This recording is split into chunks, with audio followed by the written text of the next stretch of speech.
विश्व प्रसिद्ध परी कथाएं। डबल रोटी वाला आदमी। डबल रोटी वाला आदमी। किसी समय एक वृद्ध स्त्री और उसका पति एक छोटे पुराने मकान में अकेले रहते थे। एक दिन दोनों को भूख सता रही थी, अतः वृद्ध स्त्री ने डबल रोटी वाला आदमी बनाने का विचार किया।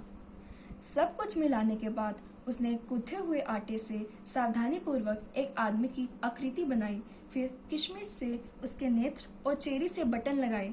इसके बाद उसे पकाने के लिए अवन में रख दिया। अब वह वृद्ध स्त्री जोर जोर से कुछ गुनगुनाने लगी। जब आदमी की आकृति वाली डबल रोटी पूरी तरह पक गई तो उसने सावधानी से अवन का दरवाजा खोला। वाह, कितना सुंदर है डबल रोटी से बना यह आदमी। तभी डबल रोटी वाला आदमी अवन से कूदकर बाहर निकलते हुए बोला, दौड़ो, चाहे जितना दौड़ो, लेकिन तुम मुझे नहीं पकड़ सकती।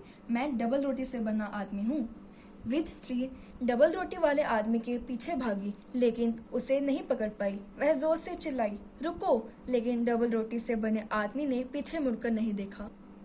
डबल रोटी वाला आदमी दौड़ता हुआ कह रहा था, दौड़ो, चाहे जितना दौड़ो, लेकिन कोई मुझे नहीं पकड़ सकता। मैं डबल रोटी से बना आदमी हूँ। डबल रोटी वाला आदमी जब दौड़ता हुआ बागीचे से गुजरा तो वृद्ध व्यक्ति जोर से बोला, रुको, मैं तुम्हें खाना चाहता हूँ। लेकिन डबल रोटी वाला आदमी तेजी से दौड़ता हुआ बोला, दौड़ो, चाहे जितना दौड़ो, लेकिन तुम मुझे नहीं पकड़ सकते। मैं डबल रोटी से बना आदमी हूँ। जब डबल रोटी वाला आदमी दौड़ता हुआ एक गाय के पास से गुजरा तो वह बोली, रुको, मुझे भूख लगी है, मैं तुम्हें खाना चाहती हूँ। लेकिन डबल रोटी वाला आदमी तेजी से दौड़ता रहा। कुछ देर बाद डबल रोटी वाला आदमी एक भूखा घोड़ा मिला। वह भी यही बोला, रुको, मैं तुम्हें खाना चाहता हूँ। लेकिन डबल रोटी वाला आदमी दौड़ता ही रहा। अब डबल रोटी वाला आदमी एक खेत में पहुंच गया जहाँ 3 किसान काम कर रहे थे। वे बोले, रुको रुको, हम लोग भूखे हैं और तुम्हें खाना चाहते हैं। लेकिन वह तेज दौड़ता हुआ बोलो, दौड़ो, चाहे जितना तेज दौड़ो, लेकिन तुम मुझे नहीं पकड़ सकते। मैं डबल रोटी से बना आदमी हूँ। तीनों किसान उसके पीछे दौड़ पड़े। डबल रोटी वाला आदमी दौड़ता ही रहा और एक नदी के किनारे जा पहुंचा। वह बोला, अब तो वे लोग मुझे पकड़ लेंगे। तभी एक चतुर लोमड़ी पेड़ के पीछे से निकलकर उसके पास पहुंची।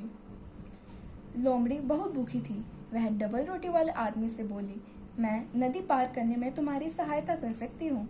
तुम कूदकर मेरी पूंछ पर बैठ जाओ, मैं तैरकर उस पार उतार दूंगी। डबल रोटी वाले आदमी ने पूछा, लेकिन तुम मुझे खा तो नहीं जाओगी? लोमड़ी बोली, बिल्कुल नहीं, मैं तो तुम्हारी सहायता करना चाहती हूँ। जब डबल रोटी वाले आदमी ने पलटकर देखा तो उसका पीछा करने वालों की भीड़ लगी थी।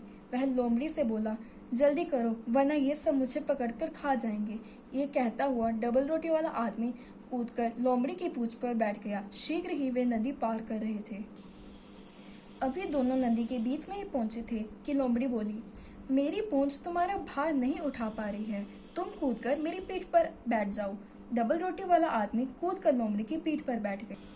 थोड़ी देर बाद लोमड़ी फिर बोली, तुम बहुत भारी हो, मेरी पीठ में भी दर्द होने लगा है, अतः तुम मेरे सिर पर बैठ जाओ। यह सुनकर डबल रोटी वाला आदमी कूदकर लोमड़ी के सिर पर बैठ गया। जब वे नदी के दूसरे किनारे पर पहुंचे तो लोमड़ी ने सिर झटककर डबल रोटी वाले आदमी को हवा में उछाल दिया। फिर उसने अपना मुंह खोलकर ऊपर किया और डबल रोटी वाले आदमी को मुंह में लपक लिया। लोमड़ी उसे पल भर में चट कर गई। धन्यवाद।